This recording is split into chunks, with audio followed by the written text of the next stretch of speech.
Hey, what's going on, guys? Brandon here, Legacy Group Real Estate Team. We have your July 2018 Wayne County market update. Let's jump right into this. So, your real estate market update for Wayne County. We take the last 3 years of data because we want to see patterns. We do July.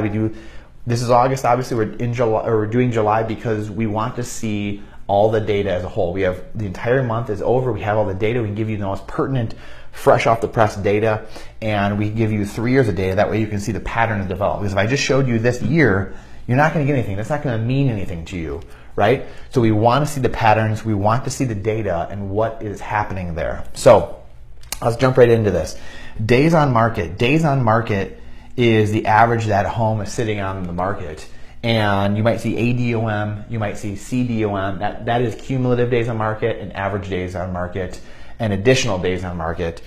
Just really think about days on market. Whatever the highest number is, take that.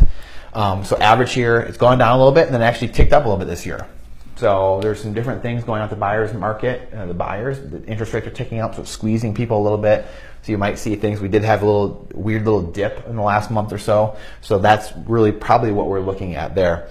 Of the 18 numbers, you really want to see the pattern of, hey, what are 15, 16, 17 of the numbers doing? You might have one or two anomalies per 18 sets of numbers here. So what I mean by that is these 18 numbers, you really want to see what are 16 of them telling you. They're all probably going to be in line generally. You might have one or two outliers and just kind of discard those and look at the rest of the patterns and what they're telling you.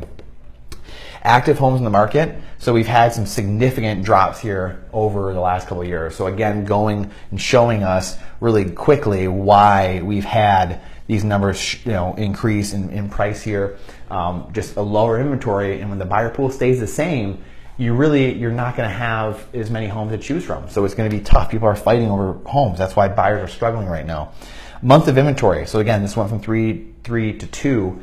This stands for month of inventory, MOI, and it's at the rate homes are selling, how long would it take to sell every last home if no new homes came in the market? So that's months of inventory.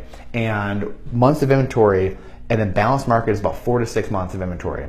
Anything above that, 8, 10, 15 months and plus, that is a buyer's market. There's a lot of available inventory. It's not moving very fastly. But when you're down in here, some of the other counties around here are at 1 month of inventory. It's incredibly fast. So we're in a very serious seller's market. It's a quick way to get a quick picture ratio of what's going on in the market. And we see that obviously bearing out in the rest of these numbers.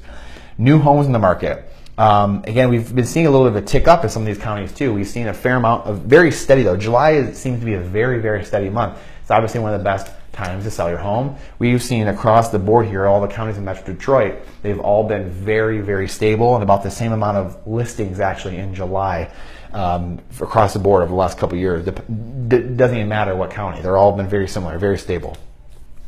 Price per square foot. Now this has increased a fair amount because of some of the lack of inventory previously. In the previous month, we've seen prices rising, obviously.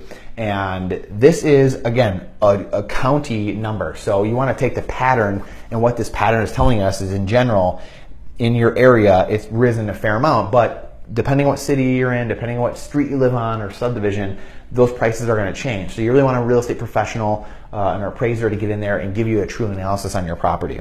So that is very, very important. But again, like I said, that rule of thumb is showing us that the county overall in general has increased. So the last one we have here is solds, which doesn't change too much usually. You can see it, again, pretty stable. This buyer pool this is a buyer pool number, so it's showing us the buyers in the market. And again, it looks like the buyers really haven't changed that much. They've actually increased a little bit this year. So you have this number here and this number here look to be a little bit of an outlier. But again, even if this was, say 2000, it's about the same, very stable. So Wayne County has been doing very well in July and very stable and not crazy like some of the other months we've seen and some of the other counties we've seen. So I hope you guys got something out of this. Let me know if you have any questions on this at all and what else you might be looking for in the market update. But if you don't live in Wayne County, you know someone that might benefit from this, someone that lives there, please share it with them, tag them in it. I appreciate your time and energy because it truly is the most important thing to have. So I appreciate you guys joining us here. If you want the rest of our data here, you want the other market updates in the other counties, check the timeline here. They're going to be right in the timeline. Also our YouTube channel where they are all housed in our market updates playlist. You can go see everything there. You can go see the updates going all the way back a few years. So appreciate you guys, and we'll see you soon.